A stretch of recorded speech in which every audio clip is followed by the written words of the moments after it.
Okay, so hey guys, it's Kate and Whatever. I'm Kirsten and welcome back to another true crime video. So today we're going to be talking about the Buck County Boys, is what this case is known as.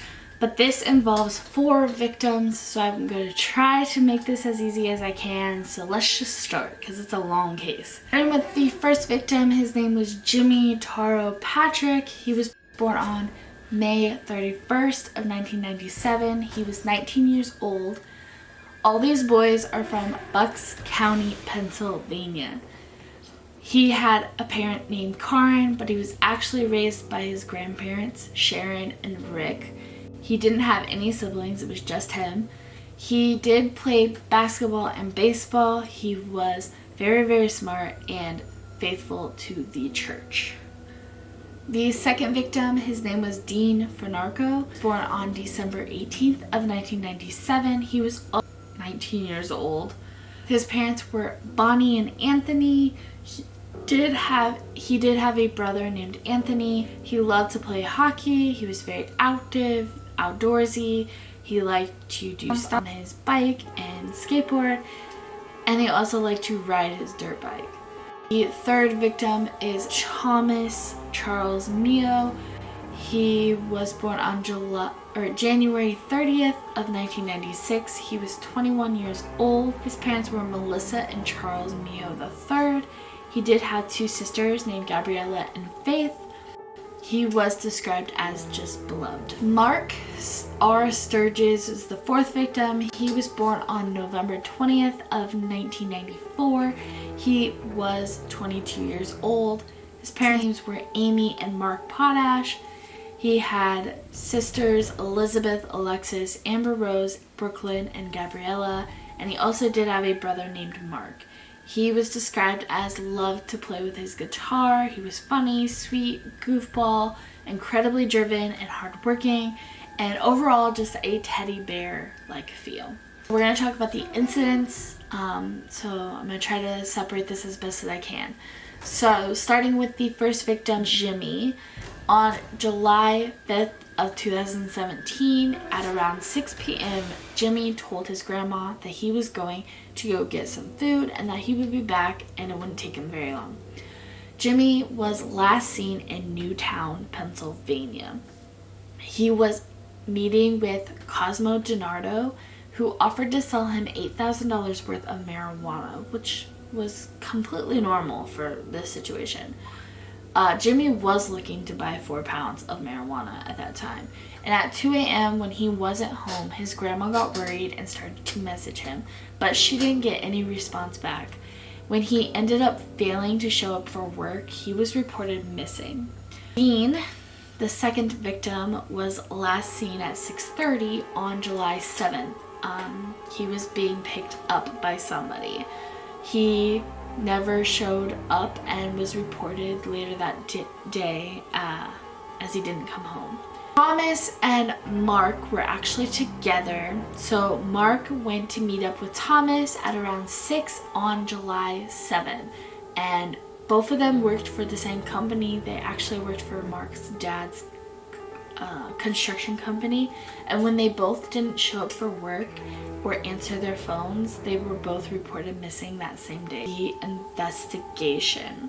So at this point, all 4 teens are reported missing. A friend of DiNardo's told the police that Cosmo DiNardo approached him to try to sell him Thomas's 1996 Nissan Maximum on July 8th. Police searched the license plates of DiNardo and Thomas's vehicles and found that they were in the same place at the same time on the same night of July 7th. So they knew that they'd been together. On July 8th, the news got out that all 4 men were missing, and police pinged Dean's phone, who happened to be on the property of the DiNardo's farm. Dean's friend also got in touch with the police and told them that he was looking to buy a Tech-9 gun from Cosmo, but the gun misfired and Dean backed out of the deal. Police did find that Thomas's car was parked on neighbor property. Volunteers, police, FBI agents, cadaver dogs, and helicopters were looking on the property for these men. After several days, on July 12th, police did find the gravesite that contained Dean, Thomas, and Mark.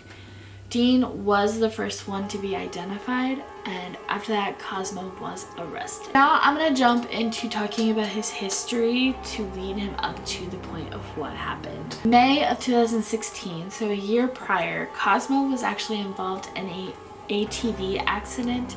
He was pinned under an ATV for hours. He suffered a head injury, compound leg fracture, and ended up in a wheelchair for months.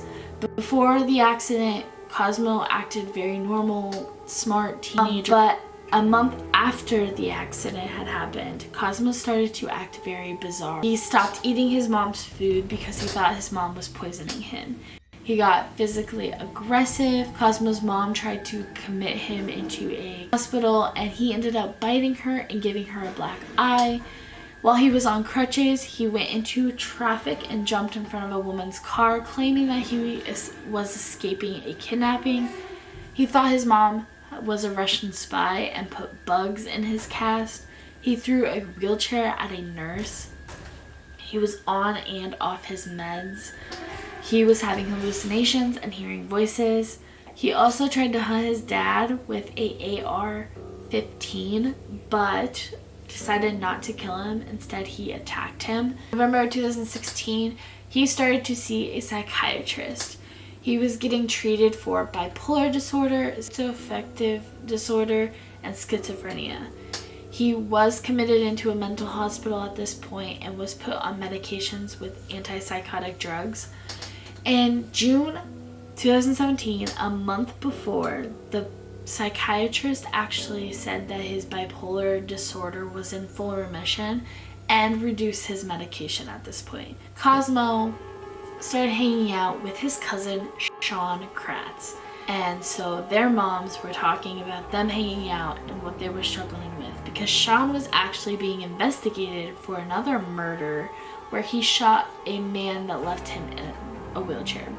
On July 6th of 2017, in the middle of his killing spree, because Jimmy went missing and killed on the 5th, then Dean, Thomas, and Mark were on the 7th. So in the middle of that, he went to go see his psychiatrist, and while he was waiting in the waiting room, he was basically looking up this drug that kind of like acid that will melt a person's body and dissolve it. And that was the same visit that his psychiatrist decided to completely stop his medication. But his psychiatrist also wrote in his notes that Cosmo posed no threat to himself or others. So let's continue the investigation. So once Cosmo was arrested, he told the police that he brought Jimmy to the farm and shot him with a .22 rifle in self-defense because he saw that Jimmy had a Glock in his backpack. He said, word for word, "I knew he was gonna whack me. I whacked him first, put 2 in the back of his head." He then buried him in a grave that he had dug with the backhoe, and on July 7th of 2017, Cosmo ended up picking up Sean Kratz, his cousin, and they went to Home Depot and they bought 3 5-gallon gas cans. They also got 13.5 gallons of gas. Cosmo and Sean wanted to lure 2 more men to the farm under the pretenses of selling marijuana. So they ended up picking up Dean to sell him a .25 pound of marijuana. Cosmo told the police that Sean had shot Dean in the back of the head several times with his mom's .357 handgun. After Dean was down, Cosmo finished the job by shooting him a couple more times in the back of the head. Sean and Cosmo both shot Dean, it seemed like. So Dean was the first murdered victim of Sean that Sean was actually involved with. And then they wanted to kill somebody else, so they lured another man to the farm, and that would be Thomas. He ended up showing up with Mark. Was not in the plan at all. It was just supposed to be Dean and Thomas that night, but Mark happened to be there, and so they took that opportunity anyways. As they got out of the car, Cosmo shot Thomas in the spine, paralyzing him. Mark tried to run away, but Cosmo ended up shooting him as well. He also heard Thomas screaming, "I can't feel my legs." When Cosmo ended up running out of ammo, he used the backhoe to run him over, crushing him. Cosmo used the backhoe also to move the bodies into the roaster. Instead of dissolving their bodies, he decided to pour gasoline on them and burn them. They then went out to go eat, but they couldn't really eat, so they went back the next day and returned to finish the job. To finish the job, they dug a 12-foot deep grave and then put the bodies in the grave. He also told the police that Jimmy was in a separate grave. And on July 14th, Sean was arrested. Sean Kratz, who was 20, as well as Cosmo, who was also 20, were charged with trial.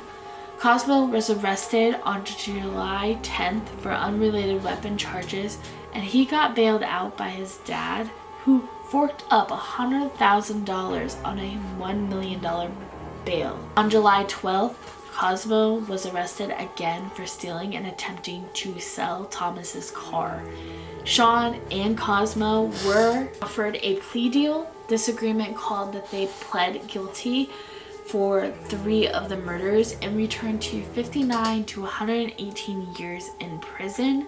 July 13th, Cosmo confessed to killing all 4 of the men. He said that he did it because he felt cheated and threatened as they came to buy drugs. July 14th, Cosmo was charged with 4 counts of criminal homicide, conspiracy to commit criminal homicide, abuse of a corpse, and 12 other charges. That same day, Sean was charged with 3 counts of criminal homicide, conspiracy to commit criminal homicide, abuse of a corpse, and 2 other charges. Cosmo agreed to show them where Jimmy was buried. In exchange, that prosecutors would not go for the death penalty. They agreed to this, and they found that Jimmy was only buried a half a mile away from the others on the property. Sean rejected this plea deal of 118 years with the possibility of parole after serving 59 years, so he was set for trial in 2019. May 16th of 2018, Cosmo pled guilty to the 4 counts of first-degree murder and was sentenced to 4 consecutive life sentences without the possibility of parole. In November 15th of 2019, Sean was convicted for first and second-degree murder in the death of Dean and voluntary manslaughter in the deaths of Thomas and Mark, and was sentenced to life in prison without the possibility of parole, and additional 18 to 36 years for other crimes. But the aftermath of what had happened after this trial, they were found guilty. Families held a candlelight vigil. Thomas's funeral was held in the morning of July 20th. Mark's was in the evening of July 20th. Jimmy's was in the morning of July 21st. And Dean's was in the afternoon of July 22nd. In 2017, Jimmy's family created the Jimmy Patrick Memorial Fund. In 2018, the victims' families filed a wrongful death lawsuit against the DiNardo parents. The families accused the parents of functioning as enablers by providing them the tools that they needed to commit the crime, meaning the handgun, the rifle, the backhoe, the roaster, the property of which they are buried on. In 2020, the judge pushed to have it continued, and in 2023, the DiNardo family settled the lawsuit with the parents and the victims' families. Cosmo's family did file a medical malpractice case against the psychiatrist.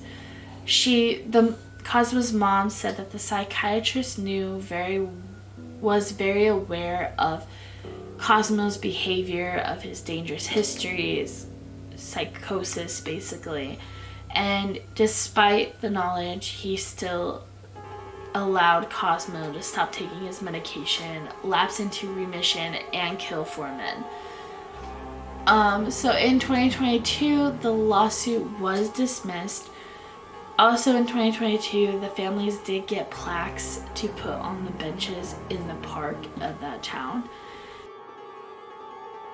So that is the end of it. I'm going to leave you with some photos of each of the boys and their lives.